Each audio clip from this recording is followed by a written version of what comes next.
Hi, in this video I'm going to attempt to build a ventilation hood for my kiln. Now I'm a budding potter, brand new, very novice, but I have got a kiln. You can probably see it over my right shoulder here. I bought that, I refurbished it, rewired it, and I've only fired it twice. A test fire because I changed my elements, which I understand you're supposed to do, and then a bisque fire, and it didn't take us long to learn that it does have a smell that we don't like in the house. My wife and I decided we want to try to do something about that. So I bought this blower, and I have tried it in various locations under the hood. I've even hung it from the ceiling. I've got it vented out that back window back there, but it's just not good enough. So because I'm a new potter and I don't know if I'm going to, in the long run stick with it because my pots are atrocious at the moment, I wanted to see if I could just build a ventilation hood. So I have been working on sort of the plans for the last couple of days, and so here's what I did. So I went to the hardware store this morning. I'm going to build it out of galvanized steel. So I bought some roll flashing. This is 2 rolls of galvanized steel. It's 24 inches tall by 10 feet long, and we'll talk about how I'm going to use that later on. Then once the hood is created, I sort of felt that I wanted to give it some strength, so the idea is that we'll use this heavy-duty wire along the bottom rim, and we'll just fold up the steel and sort of have that be a little bit reinforcement there. To put this together, we're going to be using some rivets. We'll talk about that in a second. All right. So then the idea is we'll take this blower and we're going to hang it like this. Attached to the bottom will be a cone-shaped hood that we'll create out of the galvanized steel. And then from the front of this, we'll connect in this sort of, I don't know, connector pipe, flexible piping that came with the blower. And we will take it up across the ceiling and out that window. I also want to be able to sort of raise the hood up and down so I can get into the kiln. So I've got this rope and I've got these 3 pulleys. I also have these little clips. We were going to use 2 things with this. First one is when we get the flexible tubing up there, it sometimes likes to be drapey, so we'll just use the clamps to make it nice and straight. And the other thing is, when we get to here, we're going to need to clamp some flashing together, so we'll use these clamps as we build. Tools.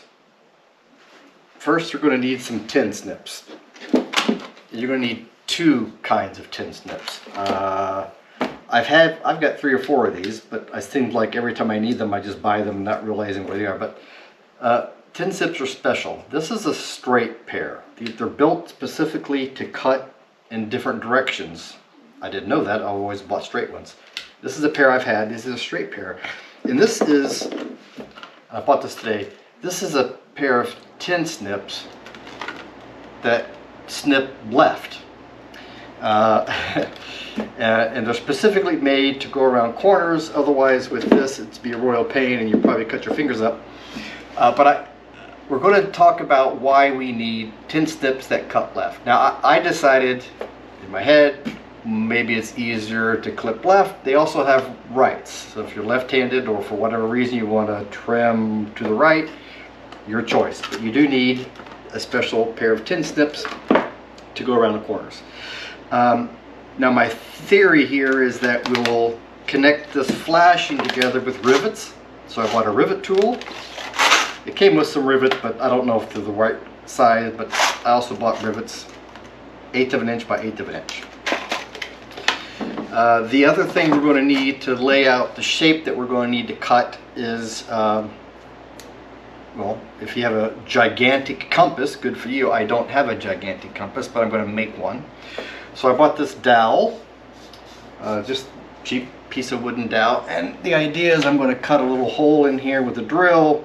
I'm going to use an old, like I'm a new potter, I've never even used this, but I don't like it. It's a little cheap one, but this pottery tool, I'm going to drill a little hole, I'm going to stick it through there, And that will be the end of my compass, so that I can draw circles. And you'll see why we need to draw circles later on.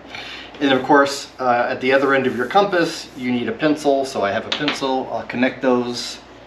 And then this will allow us to draw a great big circle. And I don't know if a pencil is going to be good enough, so I also have a Sharpie. And then you're going to need a measuring tape, obviously. You're going to need a drill to drill the holes for your rivets. And you can't make anything without duct tape. So duct tape, we need duct tape, at least to attach the pencils onto the dowel, and maybe even to temporarily attach the hood here so that it, while I'm attaching it. But anyway, if you can't build it without duct tape, it's probably not worth building. So then let's see what it looks like as far as the total cost of this and the parts list, and then we'll get busy.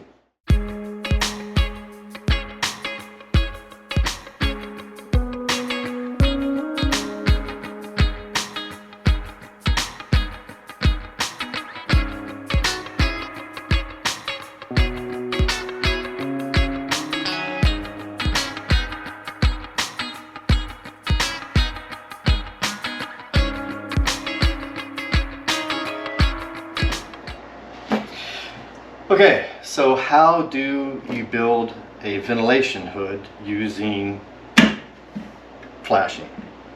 So I gave this a lot of thought. You're going to need to eventually use ChatGPT, or I used Gemini. You're going to need some help with some trigonometry. I took trigonometry when I was in high school. Hell, I even took physics and stuff when I was in college, but this is going to be interesting. So let's talk a little bit about why you need to use AI to help you with this problem. Let me get some of the stuff out of the way. So imagine then that this is a representation of this metal unrolled. So this, imagine, is 2 feet. Imagine that's 10 feet. Well, the first thing is, what if we just roll it up? Well, if you try to roll it up to create a vent hood, there's just no way to get it to be anything that's close to a cone. So I thought, well, maybe you cut notches, maybe. So then I thought, well, what if I took this and I cut little panels and I made trapezoids, and I connected those together in a way that it would create an octagonal vent hood. I would be happy with that.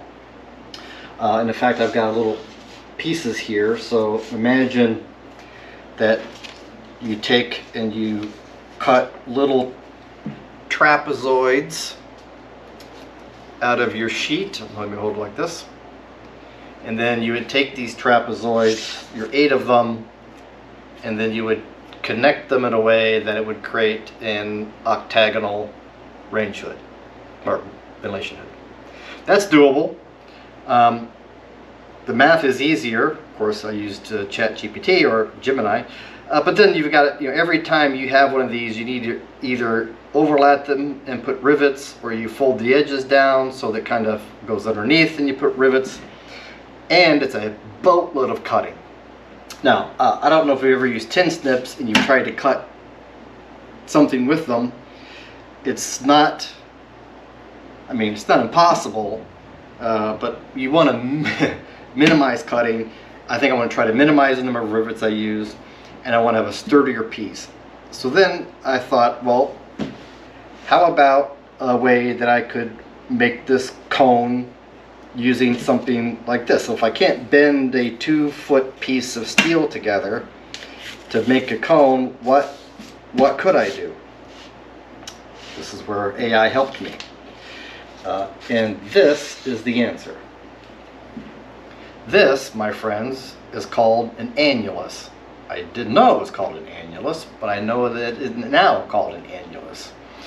And so if you were to be able to create a shape like this, then you could fold it around, attach the 2 sides, and you get a cone. Now this, of course, is not to scale of what I need because the top piece isn't tall enough and the hole on the top is too big, or else it needs to go down. But you get the idea. So then, how do you create this thing? That's why I have all of this steel.